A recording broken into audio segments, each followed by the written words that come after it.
Final को लेकर फैसला आज हो सकता है और इसी से जुड़ी एक बड़ी जानकारी आपको दे। सीएम योगी प्रदेश अध्यक्ष स्वतंत्र देव सिंह दिल्ली रवाना, ये बड़ी खबर मिल रही है। बैठक के लिए लखनऊ से दिल्ली के लिए रवाना हुए, टिकटों को लेकर होने वाली बैठक में शामिल होंगे और केशव मौर्य कल रात ही पहुंच चुके हैं दिल्ली। तो उम्मीदवारों के नाम पर मंथन किया जा रहा है। दिल्ली में एक बड़ी बैठक आज होने जा रही है। तमाम बड़े चेहरे इसमें शामिल होंगे जिनके ऊपर जिम्मेदारी ये दी गई है कि 2022 का चुनाव उनकी जिम्मेदारी होगी। वो तमाम बड़े नेता दिल्ली में मौजूद होंगे। केशव मौर्य कल रात पहुंच चुके हैं। सीएम योगी आदित्यनाथ, प्रदेश अध्यक्ष स्वतंत्र देव सिंह दिल्ली रवाना हो चुके हैं। ये ताजा अपडेट इस वक्त। और दिल्ली में आज यूपी भाजपा के कोर ग्रुप की बैठक होने जा रही है। बैठक में सीएम योगी होंगे, दोनों डिप्टी सीएम शामिल होंगे, प्रदेश अध्यक्ष होंगे। दिल्ली में सुबह 11 बजे ये बैठक शुरू होने वाली है। और हमारे साथ दिल्ली से सहयोगी अविनाश तिवारी जुड़ गए। अविनाश, ये बैठक अब कुछ घंटों के बाद शुरू होगी, किस तरीके की चहल पहल है और बीजेपी के जो नेता हैं, जो प्रत्याशी बनना चाहते हैं, उनके लिए 3 दिन बड़े महत्वपूर्ण है, इसी में उनकी किस्मत का फैसला हो जाएगा।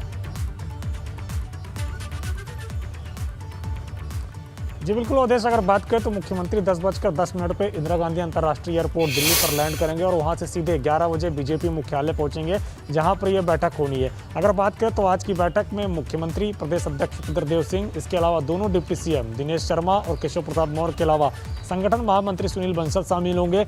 दिल्ली में अगर बात करें तो चुनाव प्रभारी धर्मेंद्र प्रधान और संगठन प्रभारी राधा मोहन सिंह के अलावा चुनाव सह प्रभारी भी शामिल होंगे। तो उनके साथ बैठ के पहले चर्चा की जाएगी कि किन उम्मीदवारों को चुनाव लड़ाया जाए और कौन से ऐसे उम्मीदवार हो सकते हैं जो भारतीय जनता पार्टी की टिकट पर चुनाव जीत सकते हैं। उनके नामों पर मंथन होने के बाद संगठन महासचिव, जो कि राष्ट्रीय संगठन महासचिव हैं BL संतोष, उनके साथ भी बैठक होगी और फिर पार्टी के राष्ट्रीय अध्यक्ष JP नड्डा भी वर्चुअली तौर पर जुड़ सकते हैं। पहले पार्टी के राष्ट्रीय अध्यक्ष JP नड्डा को मीटिंग में शामिल होना था, लेकिन कल उनकी कोविड रिपोर्ट पॉजिटिव आ गई, जिसके बाद वो घर पे ही होम आइसोलेशन पे है, लिहाजा वो वर्चुअल कॉन्फ्रेंस के जरिए जुड़ेंगे, VC के जरिए जुड़ेंगे। और इसके अलावा गृह मंत्री अमित शाह भी बैठक में जुड़ सकते हैं। लेकिन चूंकि ये बैठक 3 दिनों तक चल रही है, आज, कल और परसों, तीनों दिन अगर बात करें तो फेज वाइज कैंडिडेट के नाम का सिलेक्शन करेगी बीजेपी, जहां पे 1 से 2 नाम प्रत्येक विधानसभा सीट पे लेकर जाएगी और ये भी बताया जाएगा कि कौन से उम्मीदवार भारतीय जनता पार्टी के टिकट पर जीत सकते हैं और क्यों। जिस तरीके से चुनाव आयोग ने इस बार नया जो नोटिफिकेशन है वो जारी किया है कि जितने भी आपराधिक छवि के उम्मीदवार हैं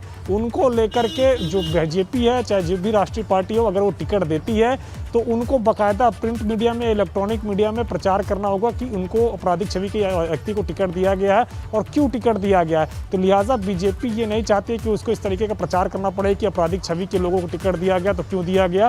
तो ऐसे में उम्मीद ये भी जताई जा रही है कि जितने भी आपराधिक छवि के लोग हैं, खासतौर से जिनके ऊपर संगीन धाराओं में मुकदमे दर्ज हैं, उनका टिकट शायद न काटा जाए अगर ऐसे विधायक हैं और ऐसे लोगों को टिकट ना दिया जाए। ये बीजेपी की ओर से पूरी कोशिश होगी और इसी को लेकर पूरा मंथन होगा। फेज वाइज 3 दिनों तक यहाँ पे उम्मीदवारों के नामों को लेकर के मंथन होगा। तमाम तरह जो बीजेपी के संगठन के लोग हैं और बीजेपी के जो पदाधिकारी है वो इन नामों पर मंथन करेंगे, क्योंकि अगर बात करें तो पहले फेज की जो नामांकन की प्रक्रिया है वो 14 जनवरी से शुरू हो जाएगी और 21 जनवरी को खत्म हो जाएगी। तो लिहाजा बीजेपी इन 3 दिनों में पूरी तरीके से सभी उम्मीदवारों के नामों पर मंथन कर लेना चाहती है। इसके बाद फिर संसदीय समिति की बैठक 13 या 14 जनवरी को होगी, जहां पे प्रधानमंत्री नरेंद्र मोदी समेत बीजेपी के सभी पार्टी पदाधिकारी शामिल होंगे और इन तमाम सारे उम्मीदवारों के नामों पर मंथन करके उनके नाम पर अंतिम मुहर लगाएंगे, फाइनल लिस्ट जारी होगी। तो उसके पहले का जो क्या इस पर कुछ जानकारी मिल पा रही है कि टिकट का ऐलान कब कर दिया जाएगा और ऐलान एक साथ होगा या चरणबद्ध तरीके से होगा?